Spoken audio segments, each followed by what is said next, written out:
buka perban. Gitu dulu, Pak. Ya. Itu ada satu penelitian, Pak. Kenapa waktu zaman sekitar tahun 70-an itu banyak orang Jepang kalau kena tsunami itu banyak yang mati, Pak. Dianalisa tuh, diteliti. Kenapa ya? Jadi pada saat tsunami itu orang kadang-kadang jadi nonton, Pak. Ya, dan orang berpikir, wah, enggak mau. Ada videonya ada tuh. Jadi tsunami lagi tinggi tuh, Pak. Dia berpikir, wah, jauh kok laut di sana, aku di sini. Kena, ulep, gitu loh. Apa yang terjadi? Ada apa yang terjadi? Kita selalu merasa bahwa baik-baik aja kok, aman-aman aja. Nih bahaya, Pak. Ya, diteliti itu. Oh, berarti nggak bisa lagi pakai perasaan atau intuisi. Kita ngelihat krisis itu harus pakai logika, perhitungan. Nah, dibuatlah teknik begini, Pak. Jadi di Jepang tuh ya, kalau lihat dari ini ya, kalau lihat tsunami lagi jalan, itu dia harus ngelihat kalau tsunami-nya itu sudah sejajar sama, walaupun jaraknya jauh ya, jarak pandangnya sejajar begini, apapun yang terjadi, walaupun dia merasa tidak mungkin, yang penting lari. Titik. Dilatihnya begitu orang Jepang. Ya, kalau tsunami jaraknya masih segini misalnya, nah begini, berapa derajat dari sini-sini, itu artinya masih aman. Dan itu terbukti bertahun-tahun kemudian banyak menyelamatkan jiwa orang Jepang. Ya, itu ada tuh, santai, Pak. Jembatan tsunami nih, jembatan nih. Nonton, Pak. Berapa puluh orang nonton gitu ya. Kan diteriakin dari sini, woi, bahaya. Ya nggak sadar. Ya nonton aja, dipikir tsunami-nya masih jauh. Ya berarti kita selama ini melihat krisis itu dari sudut pandang perasaan. Perasaan nggak mungkin. Nah, hati-hati, Pak. Kita nggak bisa main perasaan, tapi perhitungan, kalkulasinya bener nggak, logikanya masuk nggak. Nah, kenapa kita pada hari ini belajar mengenai problem solving, Pak? Salah satunya menghitung, mengukur gitu ya. Ini masalah ini besar atau enggak? Ini masalah atau bukan? Gimana caranya? Itu semua pakai logika, Pak. Ya, makanya kalau dibilang bahwa seorang pimpinan, apalagi seorang manajer, tidak bisa lagi mengandalkan lebih banyak perasaan, Pak. Semua ada kalkulasinya, ada hitungannya. Jadi makanya saya sering banyak bantu manajer itu, cara berhitungnya bagaimana sih? Itu ada logikanya semua, Pak. Ya, supaya kita nggak terjebak dengan situasi masalah terus. Ya, tapi ada logisnya. Nah, kita coba lihat dulu, Pak. Yang pertama ini kan kalau kita lihat krisisnya luar biasa nih ya, tapi jangan salah, Pak ya. Krisis ini ternyata bukan terjadi di semen aja. Saya belum lama naik taksi, Pak ya, dari suatu tempat di Jakarta gitu ya. Taksi ekspres, di sini nggak tahu di Surabaya ada ekspres nggak? Nggak ada ya, ada taksi ekspres, Pak. Jadi saya tanya, Pak, gimana kondisi pertaksian, Pak?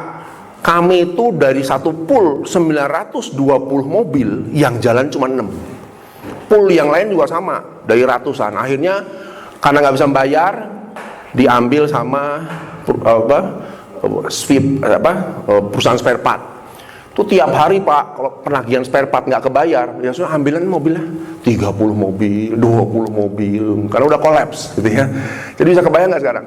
Ya, industri taksi sekarang udah hanya bertahan, kalau di Jakarta tuh hanya Bluebird. Bluebird pun sekarang udah mengurangi banyak, Pak, karena drivernya udah pada nggak mau juga, pendapatan kecil dan lain sebagainya. Jadi impact ini luar biasa gitu ya. Tapi sekarang saya tanya, perubahan punya dua sisi nggak? Ya, positif, negatif. Yang diuntungkan sama dengan kondisi begini.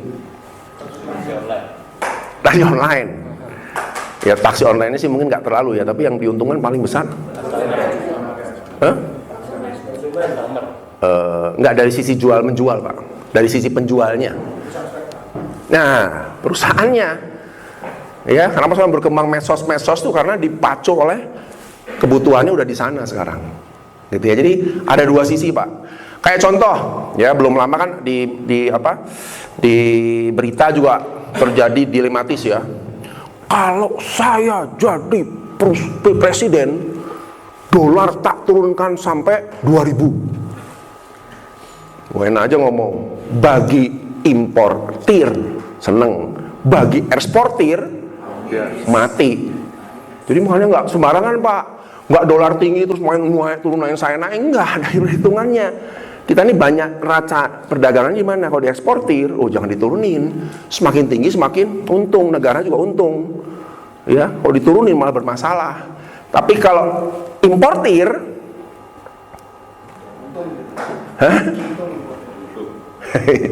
Untung importirnya, tapi konsumennya. Nah, ini kan jadi serba dilematis ya. Jadi tidak gampang Pak. Bapak juga ngalami di sini Pak, di semen sama sulitnya juga dengan lagi memikirkan tadi Pak. Ya, kenapa progres itu selalu akan menghadapi dilema. Ini harus saya pilih yang mana, yang ini atau yang ini? Ini kok maju kena, mundur kena gitu ya. Yang ini kalau dipilih juga masalah, yang ini dipilih juga masalah. Yaitu di semua hal sama Pak, semua bidang. Ya, walaupun sekarang menarik ya. Di kompleks saya itu juga lucu juga tuh ya. Kan saya ikut kegiatan di komplek perumahan gitu ya. Kalau di yang komplek bagian saya tuh isinya orang-orang ngeluh Pak. Ya, wah kita susah, semakin sulit, bisnis semakin sulit. Tapi di klaster sebelah depan Pak, itu ada 3 orang baru beli Ferrari. Loh kok bisa ya? Wah kita jadi bingung, kok bisa ya? Zaman kita susah puyeng begini, kok itu malah beli Ferrari? Ya, lo kan aneh toh? Nah tergantung sisi kemana kita melihat Pak. Jadi masalah itu punya 2 sisi juga sama gitu ya. Nah kita contoh ya.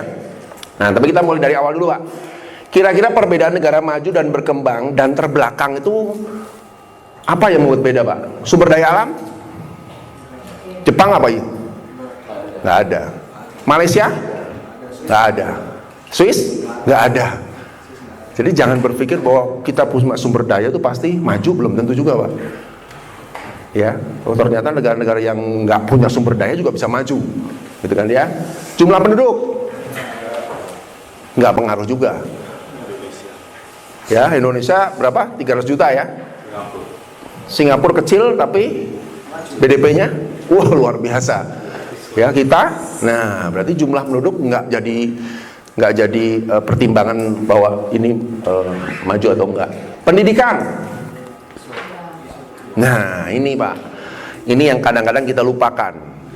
Kita sebenarnya pendidikan nomor 1 di dunia yang dipakai sebagai acuan itu mana? Finlandia. Finlandia tuh tidak pernah ada PR, jam sekolahnya pendek. Tapi kok bisa ya orang-orangnya menemukan sesuatunya lebih tinggi. Kita coba kalau waktu belajar ingat Pak?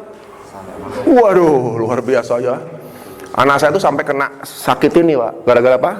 Bawa ranselnya banyak. Kamu bawa apa toh? Kok beratan anak daripada bapaknya bawa barang gitu ya? Kok zaman kita sekolah masih ingat dulu ya? Buku 1, pulpen ya. Wah udah belajar loh, hebat dulu. Sekarang banyak segala macam. STM ya. Itu kok nggak beres-beres ini belajarnya gitu ya. Jadi pendidikan mesti ada perbaikan. Nah tapi kita nggak bisa menyangkali Pak pendidikan di Indonesia karena sudah ada sistemnya ya kita tinggal ikut. Tapi satu-satunya pendidikan yang bisa kita bangun adalah pendidikan di dunia kerja. Jadi kerja itu bukan kerja aja Pak, tapi mulai kita pengembangan gimana sih mendevelop ya. Nah salah satunya kenapa dalam problem solving ya. Problem solving itu salah satu tools, salah satu alat seorang pimpinan untuk mereka bisa mengendalikan organisasi. Nanti saya jelaskan ya, gimana tuh runtutannya tuh Pak. Makanya kalau di kompetensi pasti ada problem solving Pak. Ya. Angkatan kerja.